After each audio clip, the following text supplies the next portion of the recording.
Nous poursuivons la lecture du chapitre 2 de la règle de Saint Benoît.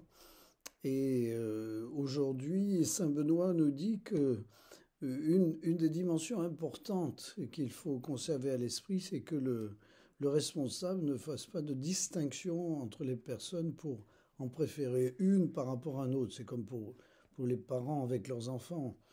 Mais pour un responsable de groupe, c'est quelque chose d'encore plus déterminant, j'allais dire, pour la bonne marche du groupe. Et surtout si ces distinctions qui peuvent être faites pour préférer l'un à l'autre tiennent à des circonstances extérieures, c'est-à-dire au rang qu'il tenait autrefois dans la société, du fait de la catégorie sociale à laquelle il appartient, ou bien d'autres considérations extérieures sur sa capacité à être plus agile au point de vue intellectuel ou au point de vue actif. Non, le seul critère que Saint Benoît donne pour éventuellement encourager quelqu'un d'une manière un peu plus forte, c'est le fait d'accomplir ce qu'il a à accomplir d'une manière bonne, c'est-à-dire juste, et qui servent vraiment l'intérêt commun.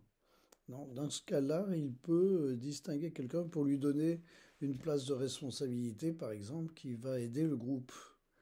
Mais pour le reste, Saint Benoît insiste beaucoup sur le fait de garder son rang, simplement. Et il fixera même dans un chapitre sur le rang à garder dans la communauté, la manière dont ce rang doit être gardé, euh, avec le critère qu'il donne de l'ancienneté, purement et simplement.